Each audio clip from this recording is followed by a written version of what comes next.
Ouais, je sentais moyen sur cette vidéo de faire des blagounettes. Ah bon? Ben, quand même, le scandale des prothèses... Lily, ça tourne. Ah. Bonjour. Aujourd'hui, on va vous parler de la reconstruction mammaire par prothèse.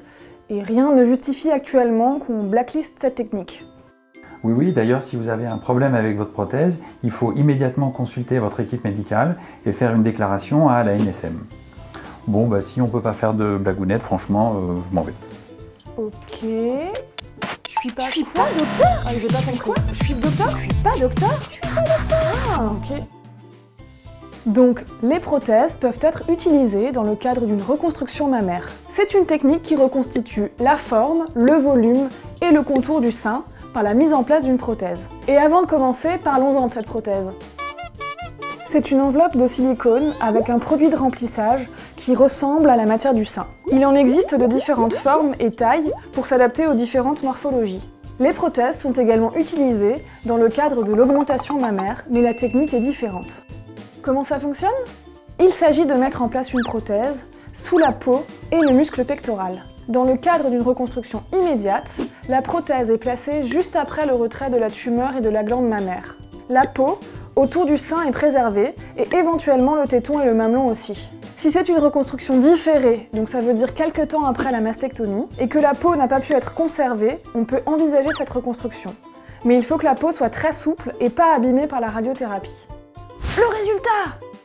Il faudra attendre 2 à 3 mois pour juger du résultat.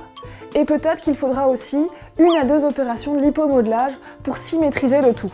Il ne faut pas oublier que la prothèse, ce n'est pas ton corps. Donc ton ou tes nouveaux seins n'évolueront pas avec le reste de ton corps. Si tu grossis ou si tu maigris, si tu vieillis, si tu sautes, si tu cours, si tu fais le poirier, si tu marches sur les mains, et les cicatrices. Selon que ta peau et ton téton ont été sauvegardés ou non, les cicatrices seront différentes. Mais par la suite, tu pourras te faire reconstruire ou tatouer un mamelon et un téton. Ce qu'il faut savoir, c'est pas vraiment pour tout le monde. Encore une fois, ce n'est pas pour les fumeuses. Et c'est une reconstruction qui convient mieux aux petits et moyens seins qui tiennent.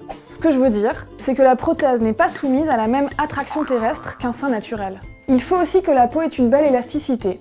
La radiothérapie peut la fragiliser et les cicatrices peuvent être dures.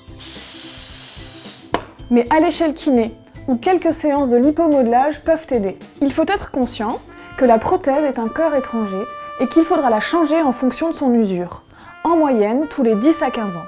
C'est une opération qui dure 1 à 2 heures sous anesthésie générale et qui demande 3 jours d'hospitalisation, plus possiblement 1 ou 2 opérations de retouche. Après l'opération, il faudra porter un soutien-gorge de maintien. C'est pas hyper beau, mais ça va. Ça ressemble à un soutif de sport. Ah, et en parlant de sport, il faudra arrêter pendant 1 mois. Bon, et puis, il y a les complications. Dans les 48 premières heures, il peut y avoir la formation d'un hématome qui peut nécessiter une intervention. Dans le premier mois, il peut y avoir une nécrose ou une infection. Et là aussi, il faudra peut-être de nouveau opérer, voire retirer la prothèse. Et puis plus tardivement, il peut y avoir la formation d'une coque rigide autour de la prothèse. Là aussi, il faudra une nouvelle intervention, mais seulement si ça fait mal. Et puis sur le sein, il peut y avoir des vagues et des plis. En fait, c'est parce que la prothèse est visible à travers la peau. Mais ça fait pas mal du tout. Et puis tout au long de la vie de la prothèse, il peut y avoir rupture. On se calme, hein. La reconstruction par prothèse reste tout de même une technique fiable. En résumé, c'est pas pour tout le monde.